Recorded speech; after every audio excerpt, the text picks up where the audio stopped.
VHF destruct on my mark. 5, 4, 3, 2, 1, mark. Good secondary.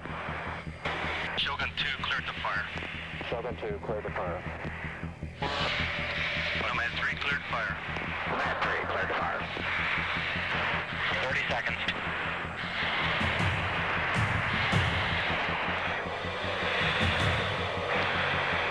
Over here. Oh, he's got the girl. 40 seconds. Okay, 2, Fox 2. Got it? Fox. Hit it. Hit it. 5, I'll see.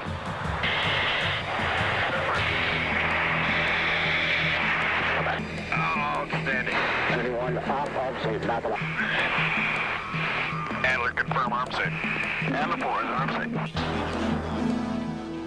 A fighter pilot is a very aggressive, mission and goal-oriented person. He's going to do whatever he has to do in order to accomplish his mission and his goal. And whatever way it's going to take him to get to it and accomplish his goal, he's going to figure out a way that he can get into his target, get his mission accomplished, destroy the target, and get his force back out alive without anybody getting injured or getting killed.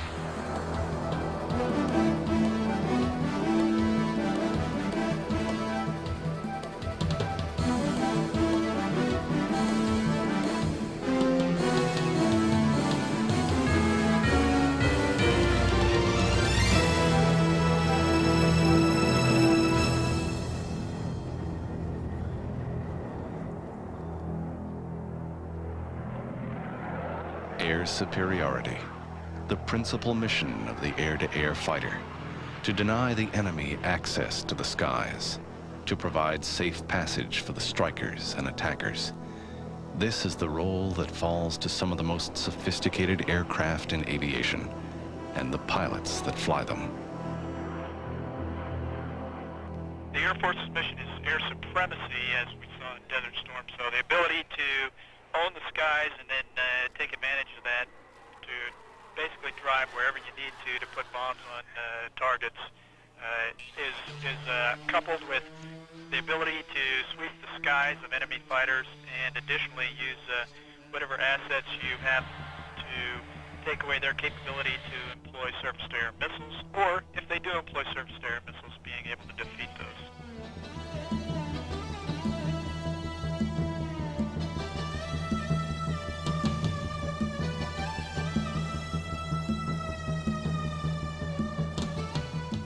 You have to be pretty aggressive. I don't know of too many fighter pilots that are, laid back, unaggressive kind of people. Most of the people I know that are doing real well at flying fighters are very aggressive. They want to win every time they set out to do something. They want to be number one every time, and they'll do whatever they have to do to win. And I guess that it's a very aggressive kind of personality. The air-to-air mission is much more intense. Getting geared up for an air-to-air hop, let's say a four-ship versus many or unknown out there, you've got a lot on your mind. There are so many things you need to do, and you're really on your toes the whole time. With a strike mission, everything's kind of laid out. You have a certain timeline you're on. You have a target. You know where you're going. You have a destination. You have some en route time there where you may not have to be as quite on your toes as you do in an air-to-air mission. Of course, depending upon the enemy threat.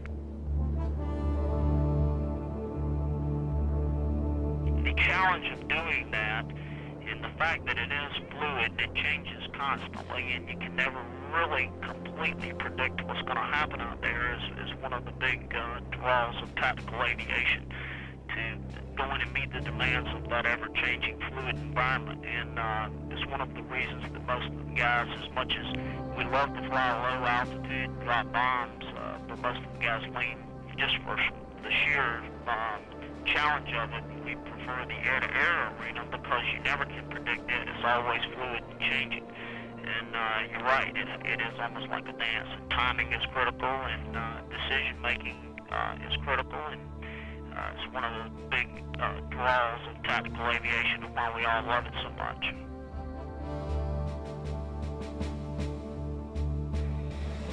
there's no time where you really relax per se, but there's a lot of times you can sit back and say, okay, I know exactly what's going to happen now. I know what's going to happen next. I know what this guy is going to do if you're out there fighting some guy in a BFM engagement or a dogfight. You know what's going to happen next, and you can predict it. You can see it. It's almost like I've been here before, but I didn't realize it then because I was so excited about what happened. I really didn't see what was going to happen. But now, since I've got all the experience now, that I see what's going to happen now, I know what's going to happen next, and I know what the outcome is going to be. 27,000. With twin afterburning turbofan engines generating 46,000 pounds of thrust, with a top speed of 1,650 miles per hour, armed from wingtip to wingtip with advanced air-to-air missiles, the F-15C Eagle rules the skies as the world's preeminent air-to-air fighter. Well, the F-15C again is primarily, in fact, now totally air-to-air. We don't have any other commitment besides air-to-air. You know, I've never dropped a bomb in my life, so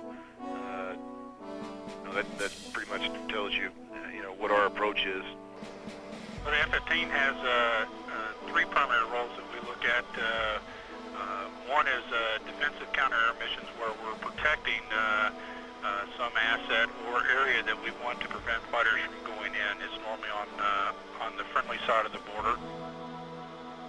The second mission that we look at is offensive counter-air, where we actually are going into an area that's contested airspace or the enemy's airspace, and we're going in there to either disrupt his defenses or to shoot down something specific.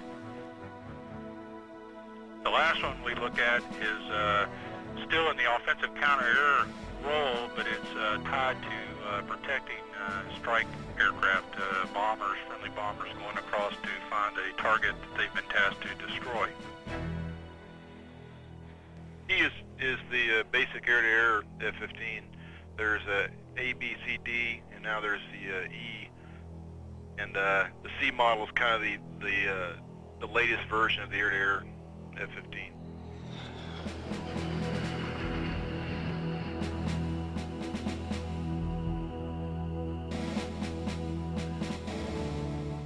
Normally, the pre-flight starts at the ladder. I'll check the status of the gun underneath, in between the two engines, to make sure that the gun bay is properly loaded, and then I'll move outboard along the right wing, looking at the missiles, making sure that they're loaded properly and they're safed, and we have carts on the missiles which actually push them away from, for the radar missiles, that push them away from the fuselage of the airplane before the rocket motor fires. I want to make sure that they're all, in fact, carted, because, you know, it would be nothing worse than to get in the air and shoot a missile and nothing happen because it doesn't come off the airplane. We were configured with two AIM-9s on the wing pylon with a external tank, 610-gallon tank, and then moving inboard to the fuselage, we had 4 radar guided missiles, AIM-7 Sparrows, 2 on each side, and then a external centerline tank. And so we had a total of 3 tanks, or about 23,000 pounds of fuel on board the aircraft, and then 8 air-to-air missiles, 4 radar and 4 heat-seeking missiles. During the takeoff roll, just prior to running up the engines, I'm looking at the weather, where I'm going to enter the weather, and what I need to think about as far as wingman consideration, especially if we're doing a formation takeoff.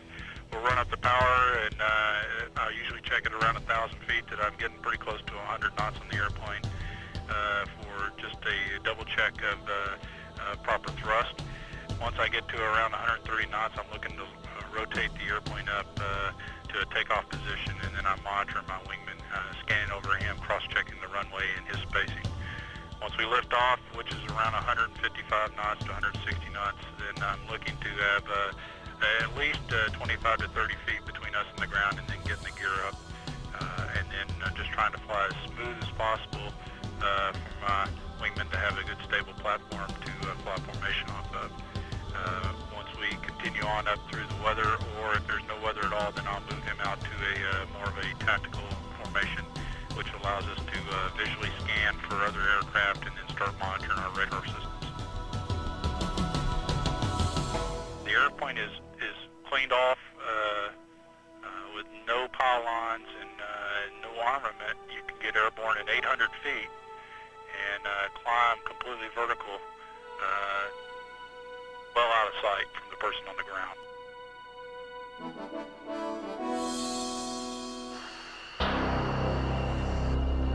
Complementing the F-15 are three of the world's most respected fighter aircraft: the small but agile F-16 Falcon, the venerable F-14 Tomcat, the dual-role FA-18 Hornet.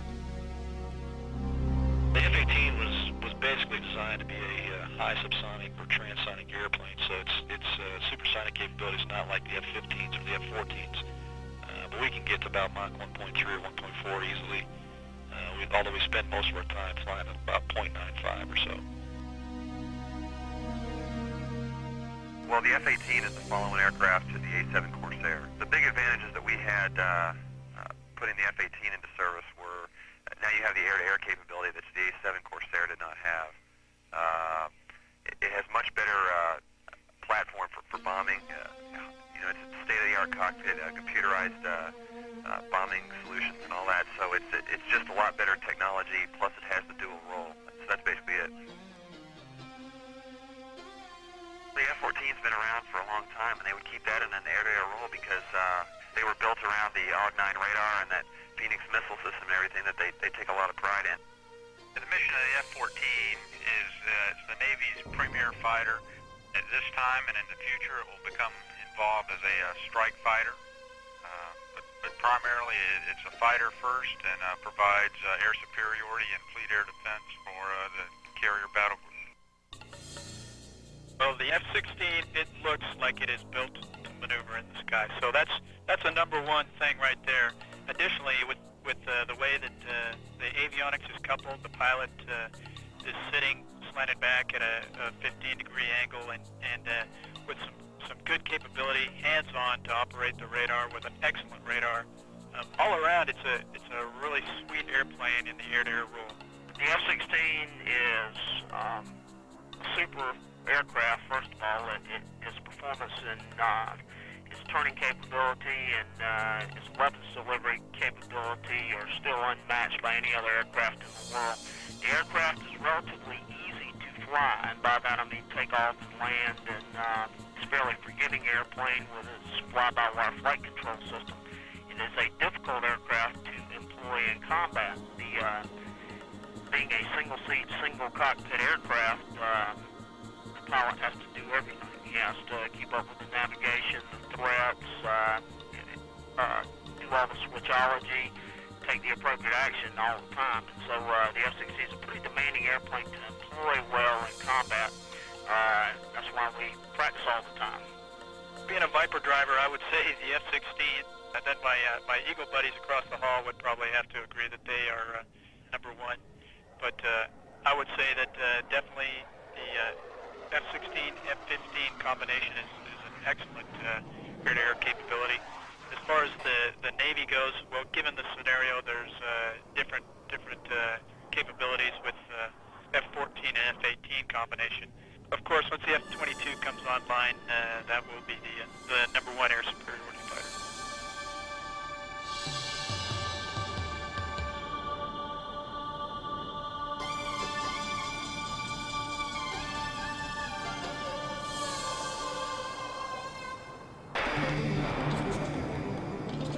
With closure speeds in excess of Mach 2, decisions must be made in milliseconds. Friend or foe, range to target, evasive maneuver or launch missiles. This is air-to-air combat, a deadly three-dimensional game of hide and seek that demands the very most of pilot and aircraft. In learning to fly the jet, the first thing you do is go out and you will practice one versus one maneuvering, perfecting the art of offensive, defensive, and high aspect, or what you might consider neutral maneuvering. And that is the basis of initially learning how to fly the jet, and it's probably the most demanding phase of flying. We teach a guy to do is maneuver in relationship to another airplane, which is call basic fighter maneuvers. And during a BFM, basic fighter maneuver engagement, you will do a number of things, rolls and pitch to slice, over the top loop kind of maneuvers, split S's, all kinds of things like that. We don't name them those. We pretty much, like I said, talk in relationship to another airplane. In close, you're going to have what's called a free and engaged rolls as far as fighters go. You're going to have one guy that's pressing the bogey or tying him up, and then the other guy needs to get out of dodge, get at a certain point that he can get weapon separation and come back and shoot him while you've got him tied up. So it's definitely you're not staying in what we call it in phase or in plane with the other guy. On a BFM sortie, just about 4 or 5 times a sortie, you'll pull at least AGs. If you're not, you're gonna get your butt kicked. The most maneuverable air-to-air missile is the AIM-9, either Lima or Mike, and it is a heat-seeking missile. It will turn very tightly, and it's actually going after the enemy aircraft's heat source. It looks in a certain micron band for the infrared energy, and it will track that source, and it has very good close-in dogfighting capabilities. Since the missile head has an infrared seeker in it, it does not need information from the aircraft's radar. All it has to do is see the heat source and go after it. Hit it. Hit it. 5, I see. You don't have to be pointed directly at it. The missile does have a little bit of the ability to kind of turn its head. It can actually turn its little seeker inside the nose cone of the missile and see what we call off-bore sight. And that gives us the ability to use that missile in a dogfighting turning environment so that we don't necessarily have to be pointed directly at the adversary. Now that the Air Force has AIM-120s or the AMRAAM missile on board, that is the first weapon of choice for us. We would look to use that at longest range capable, and given early clearance to fire or determination that the contact that we were on was a hostile aircraft, then we would elect to shoot that missile early on. It gives the Air Force launch and leave capability, so we may not ever have to get into visual range. However, you can shoot that and continue on to the merge. The next weapon of choice would be the AIM-7 Sparrow. It is also a radar-guided missile, and that is a beyond visual range missile. It does not have the same capabilities as the AIM-120. It's not as advanced missile. However, it is still a very good missile with an excellent track record. Once we got into a visual on the adversary, the AIM-9, which is a heat-seeking missile, the Sidewinder would be the weapon of choice. And then if we close down into the traditional gunfight or air combat that you would think of from old World War II days or World War I days, then you would see us switching to the M61 20mm cannon that's on the aircraft. The ranges that we train day to day affords a 30 to 50 mile setup between us and the adversaries, and normally the engagement will occur in less than 2 minutes from 50 miles out, because you have closure rates of well over 20 miles a minute between the two aircraft. When things happen pretty fast, and once you get a visual on the other aircraft, you would either in a normal engagement see him blow up just about the time you'd see him, or be well into a fight within a good 20 or 30 seconds from that point, so passing him close aboard.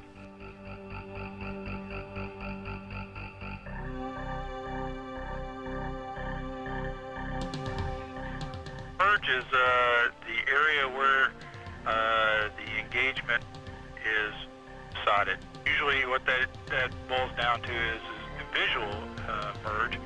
That's where people or aircraft start blowing up, and you either find out whether your missile missed or hit him. And getting into that merge, hopefully we get there with an advantage because our radar missile has blown up one of the other adversaries and is disrupting them to the point that now psychologically they're having to play catch up, and we're going to enter with a complete offensive advantage. As soon as I have assessed that through line of sight, or what I see out the window from your airplane, I see you moving across the sky, there's no way you can maintain a position behind me. I will reverse. I'll put my lift vector on, which means I'll put the top of my airplane on your airplane. I'll employ my radar in a visual combat mode to lock you up as quickly as possible. Once I've attained that, and I don't necessarily need to have you locked up to employ an infrared missile, but I'll use that to gain my quickest off the rail via an infrared missile. And once I've got you locked up, I can assess what your energy state is, whether you're within the weapons envelope of the missiles I have on board, and following that, I can, through a slave missile, assess an IR signature.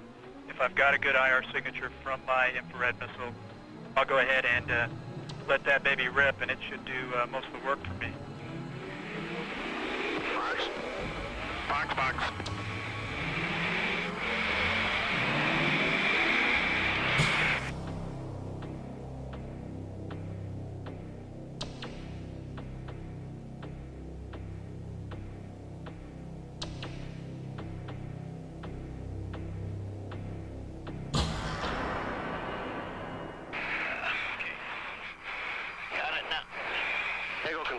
Good secondary. Good secondary. Adler, confirm arm safe. Adler 4 is arm safe. There's an all-aircraft in the tunnel area, restricted area 2905 out by Bravo, call, resume normal traffic, tunnel tower out.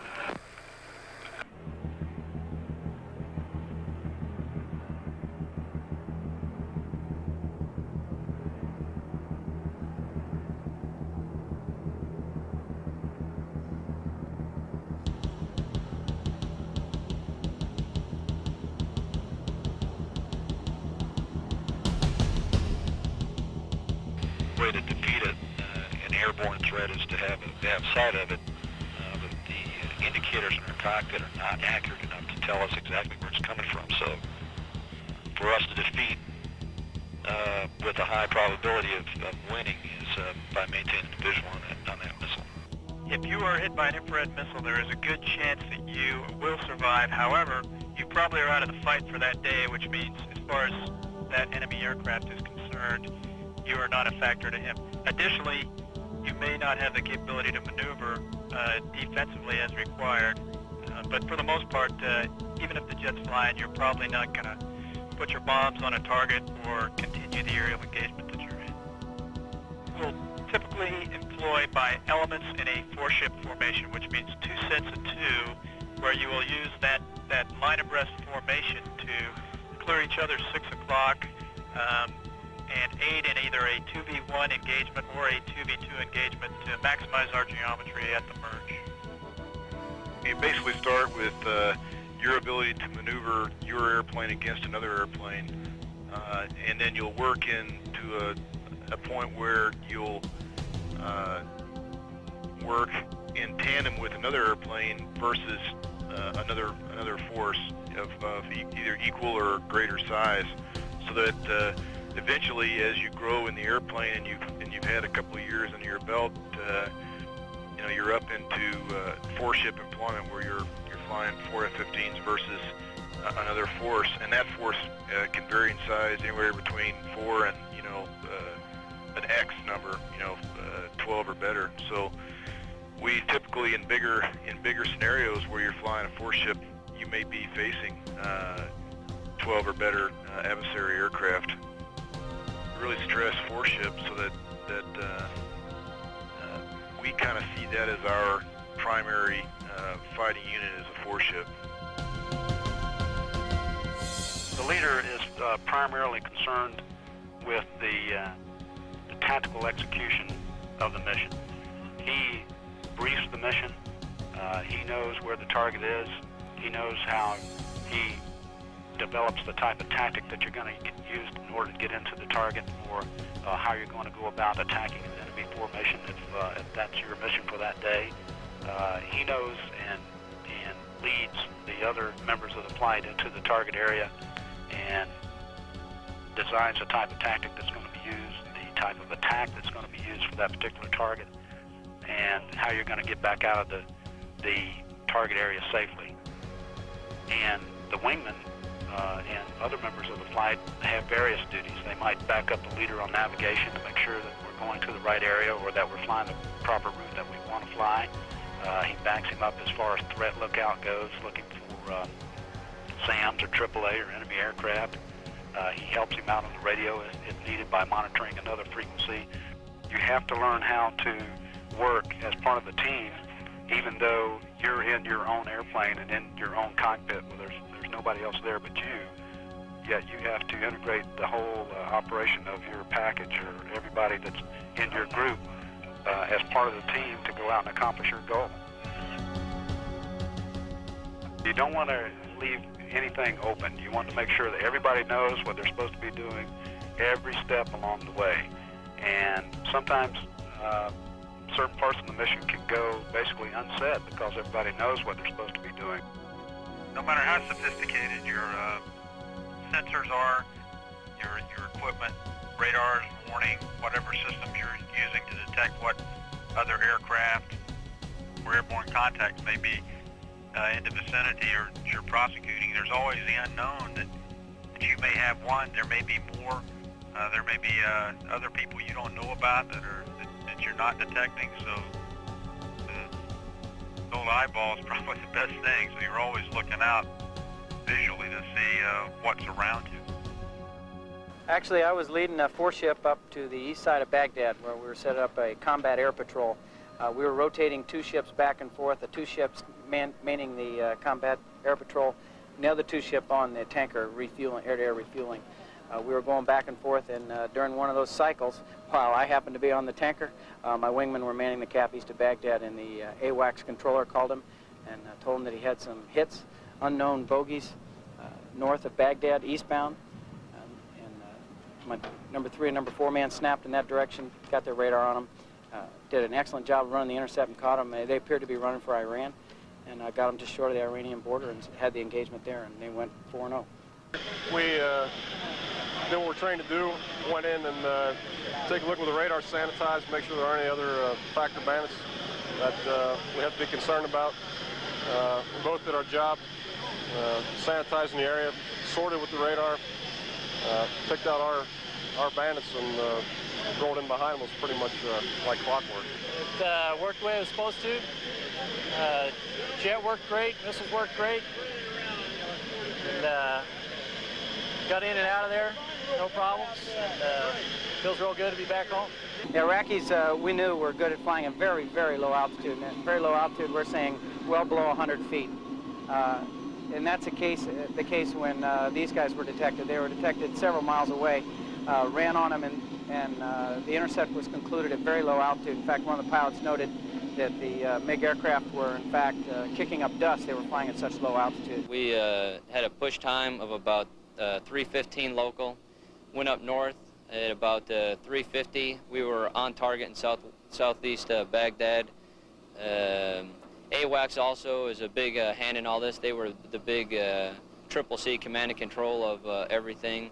They were telling us exactly what was going on, what airplanes were looking at us, coming at us, and the numbers. It really worked out well. AWACS did an extremely good job.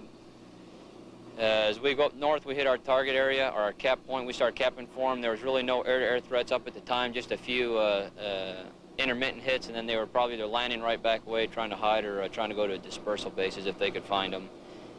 Once we got up into the cap area, we needed to clear out an airfield in southeast Baghdad for F-111s doing a big strike on there, and wild weasels were also the big important reasons to get the SAMs knocked down.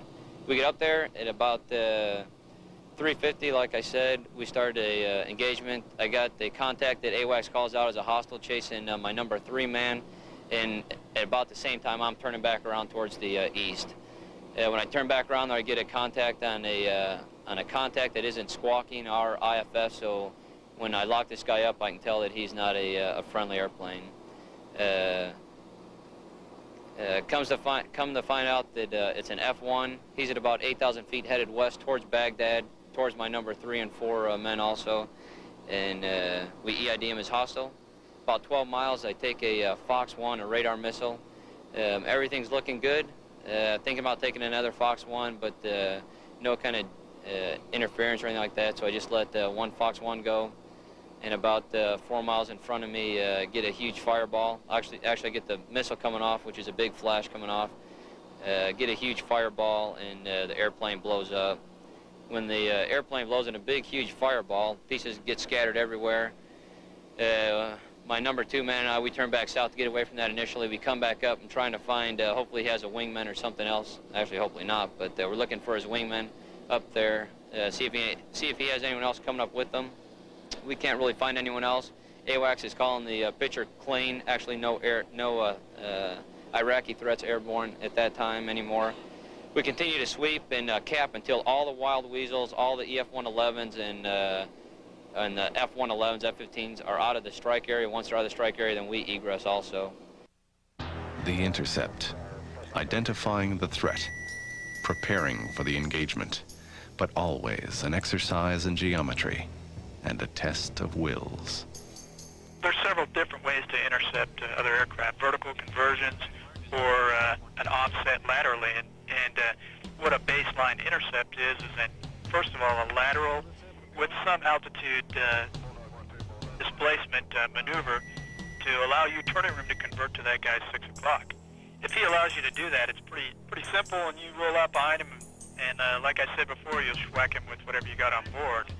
My ideal intercept geometry would be an unobserved entry on Bandit, and we have something that is probably stemmed from the red flag type scenario where you have clear air mass and a huge altitude delta.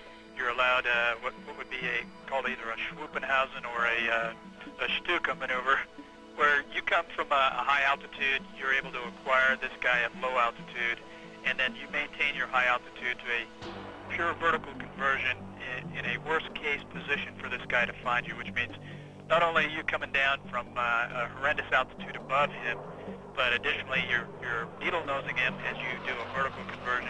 He's got to look straight up behind him. His radar warning receiver indications aren't the best for that type of conversion, and he'll have a hard time assessing where you're at and being able to react to you without a visual. Given an ID scenario, I would need to positively ID that aircraft prior to being able to splash him. Additionally, I'd have to have clearance to do so. So with the capability that I have, I would have to convert to a visual position, unless I was told otherwise, and identify him as, first of all, a hostile aircraft, and then additionally, I would have to be cleared to do anything to this guy, which means he would have to either be have hostile intent in regards to what he's doing, or we may just want to go ahead and tail him and let him know that we're there, let him know that we know that he might be flying to this piece of sky and that he doesn't have free reign in the skies.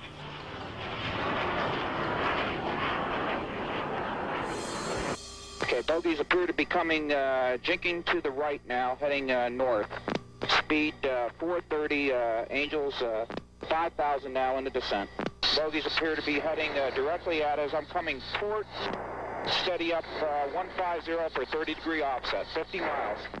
Bogies have jinked back into us now. Let's come starboard 30 degrees the other side. Close out, warning yellow, weapons hold. I repeat, warning yellow, weapons hold. Alpha Bravo out. Roger, Okay. Gypsies, pass up Bravo directs, warning yellow, weapons hold.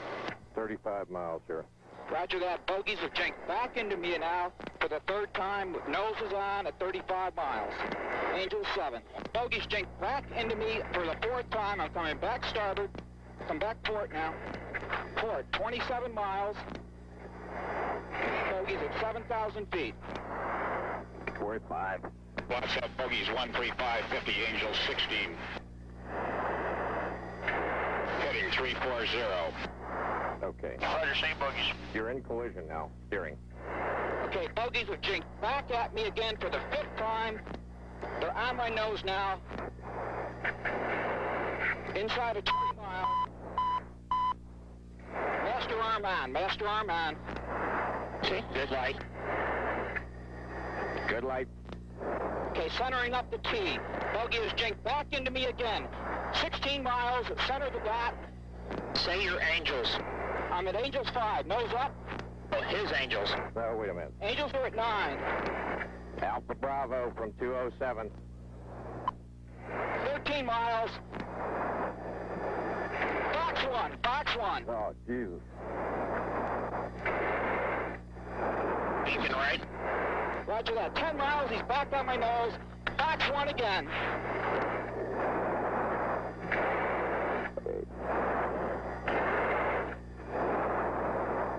Watching him up. 6 miles, 6 miles. Tally 2, tally 2. Turning into me. Roger that. 5 miles. 4 miles. Okay, he's got a missile off. Breaking right. Good hit on one. Roger that. Good kill, good kill. I've got the other one. Select Fox 2, select Fox 2. That's Fox 2. Coming hard, stop. So, shoot him. I got a tone. Got the second one. I got the second one on the nose right now. Hey, I'm high cover on you. Get him, lock him up. Lock him up. Man, shoot him, Fox 2. I can't, I don't have a phone. So what?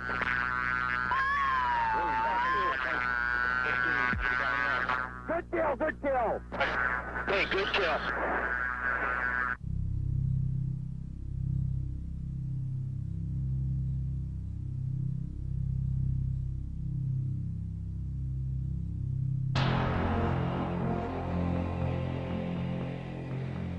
No matter what mission they fly, fighter pilots talk as much about situational awareness as they do their aircraft, combining information from onboard radar, AWACS, and their own scan outside the cockpit.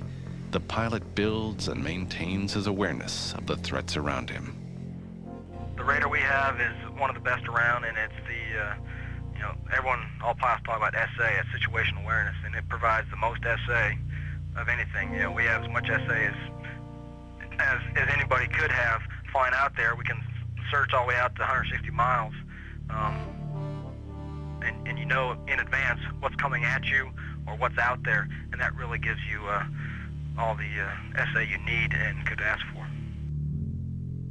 Well, first of all, if I don't have any situational awareness of where the threat is, what I'd like to do would be to basically sanitize some airspace with my radar, and then be able to get further information from GCI or AWACS so that I know basically the threat direction. If I know the threat direction, then I can sanitize with my radar to find the threat. If the threat's outside my radar coverage, around the side or to the stern where I'm feeling defensive, then I'll use one of my auto radar modes to sanitize out in front of me and pretty much go eyes out to try to find the threat before he can become a factor to me. If I'm low altitude and he's low also, he's probably not going to have a whole lot of SA on me either. So it's pretty much an eyes out situation again, where I'll have my radar working for me out front, but I'll be spending a lot of time looking outside. I pick up the guy, then I have to assess, is he a threat to me, or am I offensive on him? Who's driving the fight? If he's showing up behind me where I'm worried about being shot at, then I'll react defensively. If I pick him up first and I'm able to point at him, that's really all I really need to do is be able to point at him, and I can employ ordnance. One of the things about the F-16 was that I knew flying around, and I'm sitting in about the smallest fighter, well, the smallest air-to-air fighter we've got in the U.S. Air Force inventory, and one of the smallest in the world's inventory. I always felt just a little bit smaller, and felt like it was a little bit harder for everybody else to see me. And we do, as pilots, believe in the big sky theory. In fact, a lot of us after the Desert Storm believe in the big sky maxim now. We hopefully can fly around and avoid being hit by any aircraft and avoid being hit by other airplanes just because it's a big sky and we're a small jet. It's kind of an enveloping feeling. There's so much sky out there, and you know that little F-16 is such a small jet, and you can fly around and in many cases feel like you can get in much closer to the bad guy and see him before he can see you. The ability to get down to low altitude into the radar clutter background is less and less.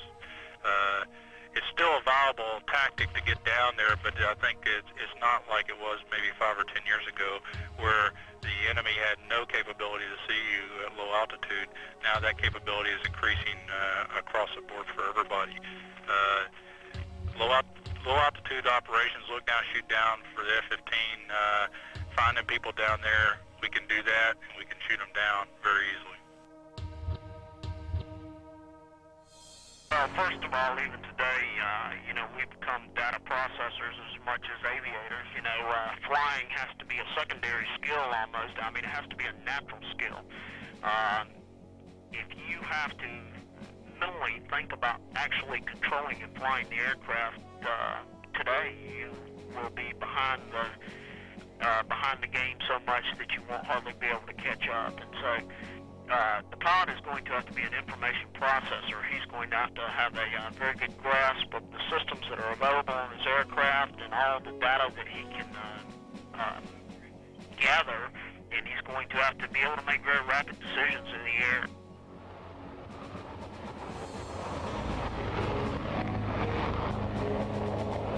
Given that you had to eject at high altitude, the ejection system that we have in our fighters of this generation are pretty advanced, and they will take you through a profile that will allow you to maximize survival through a free fall profile to a given altitude, and then deployment of the chute.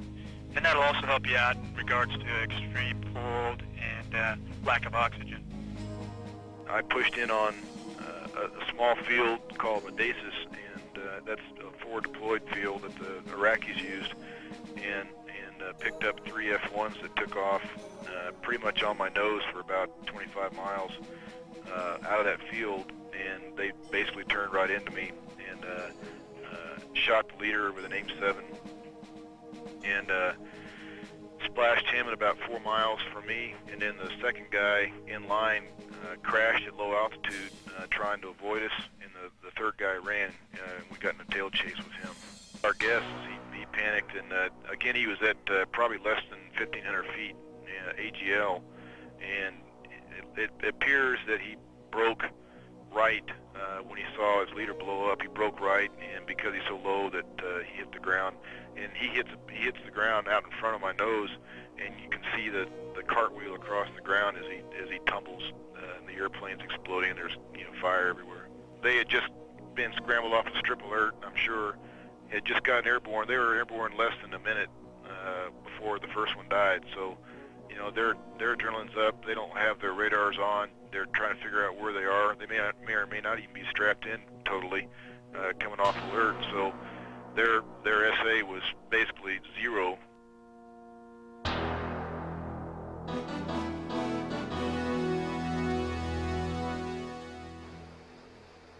If I could do anything that I wanted, well, the first thing I'd probably do is I'd take off. I'd wait for a really nice, beautiful day. I'd take off, and I'd fly down over some F-18 base or some F-15 base, and I'd go up on their squadron frequency, and I'd tell them that anybody who wants to have some BFM or ACT academics to meet me over the field in 10 minutes.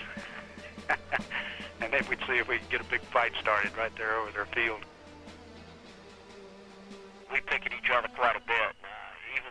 Even in the fighter community, if a guy that flies an airplane that has 2 engines, we tell him he ought to be in military airlift command because he's got so many engines, They pick at us a little bit about being real small, our airplane being real little.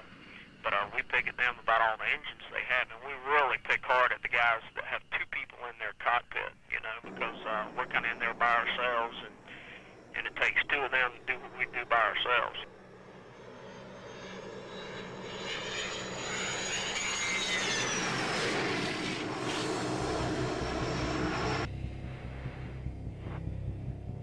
To me, the flying part of it is really pretty secondary. It's, I guess, you're just trying to figure out how to get to a target or how to find, you know, the enemy aircraft and get in there and get what you have to do accomplished and get back out alive.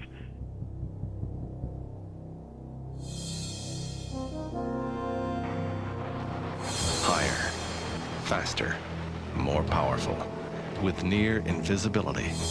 Airframes, engines, missiles, radars, and pilots push the envelope, continuing to press for the advantages that will ensure ownership of the skies. Bulldog picture clean.